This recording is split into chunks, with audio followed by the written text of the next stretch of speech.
pessoal, tudo tranquilo com vocês? Bom, conforme eu prometi a vocês, eu estou fazendo um vídeo agora com a correção de alguns exercícios. Não vai dar para corrigir todos, porque senão vai ficar umas 5 horas de vídeo aí. Mas eu vou fazer alguns exercícios, né? O exercício 19 da página 26 é um exercício que eu achei bem legal, né? E pode ser interessante vocês tirarem as dúvidas a respeito dele aí, né? É um exercício que faz o seguinte, ele dá duas informações. Ele fala que a aresta lateral de uma pirâmide é 10 e a aresta da base é 5. Olha só, o texto da questão é: calcule o volume de uma pirâmide irregular de base quadrada em que a aresta lateral é 10 e a aresta da base é 5. Então são dois números que ele dá, mas ele tem algumas informações por trás desse texto, né? Ele falou que é uma pirâmide, falou que a base é quadrada, né? Então assim, a gente pode tirar outras conclusões através desse texto. Mas enfim, o objetivo é determinar o volume. A fórmula do volume é a área da base vezes a altura dividido por 3. Né? Então eu preciso da área da base e preciso da altura, certo? A área da base é tranquilo, porque é um quadrado, né? A gente sabe calcular a área de quadrado. Mas a altura, para determinar a altura, eu vou ter que usar um daqueles triângulos. Lembra que eu falei dos 4 triângulos retângulos que são formados na pirâmide? Eu vou ter que usar um deles. E aqui nesse caso, o mais aconselhável é você usar esse triângulo aqui, ó. Desse ponto, nesse ponto, aqui. Né? Eu poderia usar aqui também, ó, só que eu ia precisar do raio da base. Né? E aí, de todo jeito, eu ia ter que fazer um cálculo aí para descobrir o raio da base.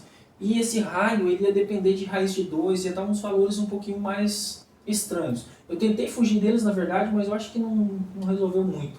Então, uma opção que eu tenho é usar esse triângulo aqui, ó, com o raio da base, a altura e a aresta. Aí eu já achava a altura. Mas eu tentei fugir desse raio e fazer o seguinte: usar esse triângulo aqui, ó, desse ponto no centro da base, do vértice no centro da base, no ponto médio do lado. Né? Aqui eu tenho a altura, aqui eu tenho o apótema da base e o apótema lateral. Né?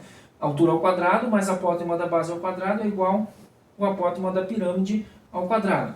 Só que para isso eu precisava saber o bendito do apótema da pirâmide. Por isso que eu não sei se foi muita vantagem, né? Então veja, para calcular o apótema da pirâmide, eu tive que usar esse outro triângulo, ó. Esse ponto e esse vértice aqui, ó. Né? Esse triângulo que está aqui na face da pirâmide me fez calcular usando essa fórmula aqui, ó. Isso daqui é um 2. Né? Então, g ao quadrado, que é esse daqui, o apótema da pirâmide, mais a metade da aresta da base ao quadrado é igual ao... Estou falando desse triângulo com ângulo reto aqui. Ó. Então, g ao quadrado mais a aresta da base sobre 2 ao quadrado é igual a aresta lateral ao quadrado. Fizemos esse cálculo aqui. Ó. G ao quadrado, essa metade da aresta aqui, ó, é 5 sobre 2, 5 sobre 2 ao quadrado é igual a 10 ao quadrado. 5 sobre 2 ao quadrado vai dar 25 sobre 4, né? 5 ao quadrado, 2 ao quadrado. Tá positivo, passou negativo. Aí aqui, ó, esse 100 aqui, ó, ele é a mesma coisa que 400 sobre 4, né? Mesmo denominador daqui. Então 400 menos 25 dá 375 sobre 4. Aí esse 2 vira raiz quadrada, né? E a gente decompondo o 375 vai dar 5,553. 375 por 5, pode fazer por 3 primeiro, por 3 vai dar 125, por 5 vai dar 25, por 5 dá 5, por 5 dá 1. Então esses dois aqui, ó, dá 25, raiz quadrada 5. Aqui sobrou só um 5 e um 3, 3 vezes 5, 15. 5 raiz de 15 e a raiz quadrada de 4 é 2, certo? Então aqui eu tenho o valor de g. Como a base é quadrada, então o apótema da base, nós estudamos no primeiro ano e no começo do segundo, que o apótema do quadrado é a metade do lado, né? Então metade da aresta da base, que é 5 sobre 2. Aí peguei esse 5 sobre 2 e esse g aqui, 5 raiz de 15 sobre 2, joguei no teorema de Pitágoras de novo, só que agora pensando nesse triângulo, ó, daqui, aqui, aqui, ó. né? Do vértice, no centro da base e no ponto médio do lado da base, da aresta da base. Então, apliquei Pitágoras de novo, h ao quadrado mais m ao quadrado igual a g ao quadrado. 5 raiz de 15 ao quadrado dá 375 sobre 4, até porque esse 5 raiz de 15 ao quadrado saiu daqui, ó. Raiz quadrada disso, né? Se você eleva a raiz quadrada, isso aqui é a raiz quadrada. Se você eleva a raiz quadrada ao quadrado, volta ao seu que era antes. A seu que era antes. O 25 sobre 4 vai passar negativo, vai ficar 350 sobre 4. Aí decompondo 350, você vai ter aqui, ó, 350 por 2, 175, por 5 vai dar, quer ver? 35, por 5 de novo dá 7, por 7 dá 1. Então, ó, 25, a raiz é 5. 2 vezes 7, 14. Ficou 5 raiz de 14 sobre 2, que é a raiz quadrada de 4. 5 raiz de 14 sobre 2. Então, essa é a altura. A área da base, já que a base é um quadrado, 5 vezes 5, 25, né? O lado da base é 5. 5 vezes 5, 25. Então, joguei na fórmula do volume. A área da base vezes a altura dividido por 3. 25 vezes 5 dá 125, o raiz de 14 permanece, e o 2 e o 3 aqui multiplica, né? Aqui embaixo do 3 tem 1, então multiplica os de cima com 1 aqui de baixo, fica isso mesmo. E 2 vezes 3, 6. Então o volume dessa belíssima pirâmide é essa coisa aqui, ó. Esse valor. 125 raiz de 14 sobre 6. Ok? A questão 21 também parece bem legal. Ela pede para determinar o volume e a área lateral de uma pirâmide, né? Aliás, de um tronco de pirâmide, né? E as informações são dadas no desenho. A aresta da base aqui maior vale 4 e da base menor vale 2. E o D, que é a distância entre as bases aqui, vale 1. Certo? Totalmente na escala ficou esse desenho, né? Porque isso aqui vale 1, isso aqui vale 2. Só para... Esse 1 aqui está maior que esse 4. Mas enfim, o que importa é a intenção. Então o que acontece? Para calcular o volume, nós temos aquela formulazinha, né? Volume é D sobre 3 vezes a área da base maior, mais a área da base menor, mais raiz quadrada da área da base maior vezes a área da base menor. Essa é a fórmula. Eu vou até colocar ela aqui, ó. D sobre 3 vezes AB maiúsculo mais AB minúsculo mais raiz quadrada de AB, né? Essa é a fórmula do volume. Então, preciso das áreas das duas bases. A base maior é um quadrado, 4 vezes 4, 16. A menor é um quadrado também, 2 vezes 2, 4.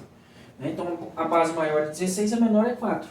Só substituir. D é 1 sobre 3, 16 mais 4, mais raiz quadrada de 16 vezes 4. Né? 16 vezes 4 dá 64 e a raiz de 64 é 8. 16 mais 4 dá 20. Então, 28 sobre 3.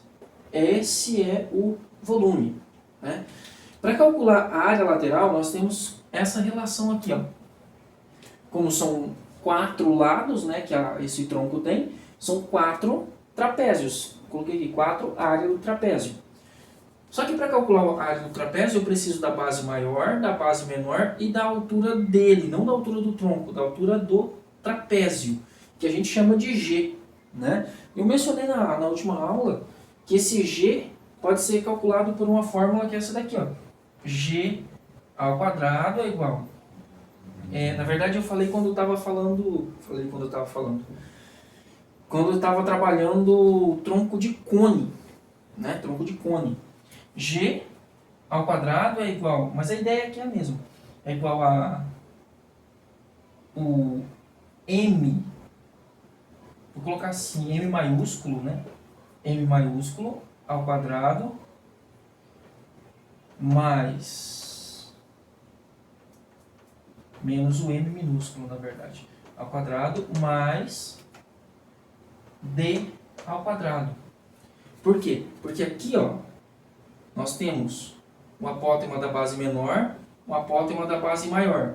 E aí se você pega esse ponto aqui e projeta ele aqui, ó, né? E você vai pegar esse apótema de cima e vai subtrair aqui, ó, de baixo. Como o apótema de baixo aqui valia 2, ó, porque é a metade do lado do quadrado, então aqui valia 2, eu pego aqui, ó, vale 1, aqui vai valer 1 também. Significa que essa parte vai valer 1. Né? Esse pedacinho aqui, ó. A altura aqui, ó, também vale 1. Né? E aí eu apliquei Pitágoras nesse triângulo, desse vértice, nesse vértice e nesse vértice aqui. Ó, né? Então os dois catetos na verdade são iguais, apesar do desenho não mostrar isso. Os dois catetos são iguais, porque a altura aqui, a distância das bases é 1 e esse cateto aqui também vale 1. Então ficou 1 ao quadrado mais 1 ao quadrado. G ao quadrado é igual a 1 ao quadrado mais 1 ao quadrado. 1 ao quadrado dá 1, mais 1, 2. Passei o quadrado para lá, raiz de 2. Então, esse segmento aqui vale raiz de 2. Então, vamos para a área do trapézio. Como são 4 trapézios, eu coloquei aqui 4 vezes, entre colchetes aqui eu coloquei a área do trapézio, que é base maior mais base menor vezes altura dividido por 2. A base maior é essa aresta, a base menor é essa aresta, a altura é esse G, né? E o 2 é o 2 da fórmula.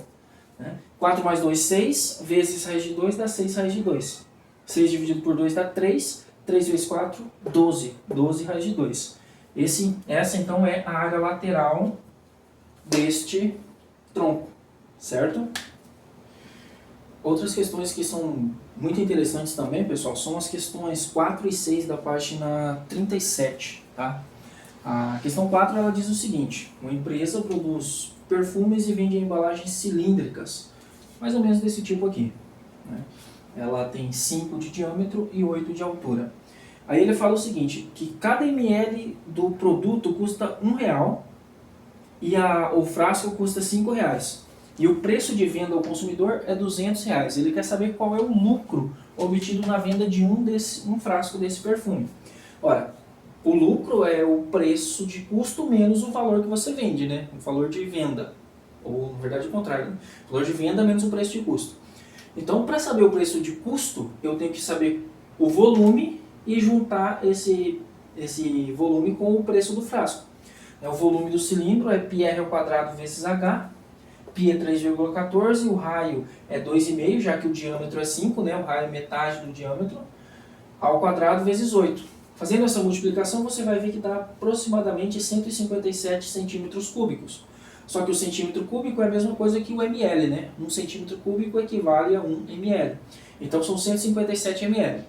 Isso significa que o preço de custo vai ser 157 ml vezes R$1, que é o preço de cada ml, mais os R$5 do frasco, totalizando R$162.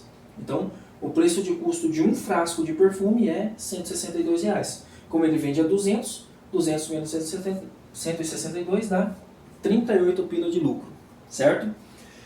A número 6, ela dá um desenho aí de uma peça, parece uma porca de parafuso, né? E ele pergunta qual é o volume do material utilizado para fazer essa peça, nessas condições. O diâmetro do buraco aqui no meio é 4, a altura da peça é 8 e a aresta da base é 10. Né? Então você pode imaginar que o volume de material que você gasta aqui é o volume do prisma menos o volume do cilindro. Né? Você constrói um prisma e tira o cilindro lá do meio, portanto é o prisma menos o cilindro. Ora, o volume do cilindro, já sabemos a fórmula, πr² h, deixei π mesmo, tá? O raio é 2, porque o diâmetro é 4, 2 ao quadrado dá 4, vezes 8, 32π, certo? Já no prisma, a base é um hexágono, né? A gente está cansado de fazer contas aí com hexágono, acho que todo mundo lembra que esse ângulo aqui, quando é hexágono, é 30 graus, mas por via das dúvidas, você pega 360 graus, divide por 6 lados, vai dar 60, aí divide no meio, vai dar 30. Então temos tangente de 30 igual a cateto oposto sobre cateto adjacente. Esse cateto oposto aqui, ó, é a metade da aresta da base, que é 10. Portanto, aqui é 5. Né? Então temos o cateto oposto que vale 5 e o apótema, que é o que nós estamos buscando, vale x. Afinal de contas, para calcular a área da base, nós precisamos do apótema e da aresta da base. Né? Então, ficou aqui, ó. Tangente de 30, que é raiz de 3 sobre 3, é igual a 5 sobre x. Multipliquei cruzado, x raiz de 3 é igual a 3 vezes 5. Racionalizei multiplicando... na verdade, eu já fiz 2 passos aqui, né? Eu passei o raiz de 3 para cá, certo? E aí racionalizei. Fico multiplicando em cima e embaixo por raiz de 3. Então ficou 3 vezes 5 raiz de 3 sobre 3. Corto 3 com 3, x igual a 3 raiz de 5. Esse x é o apótema aqui, ó, né? A área da base, porque nosso objetivo é calcular o volume do prisma. O volume do prisma é a área da base vezes a altura, então eu preciso da área da base. Tá aqui, ó. A área da base é N, que é 6, são 6 lados, vezes a aresta da base, que é 10, vezes o apótema, que é 5 raiz de 3, aqui, sobre 2. Esse 2 é da fórmula.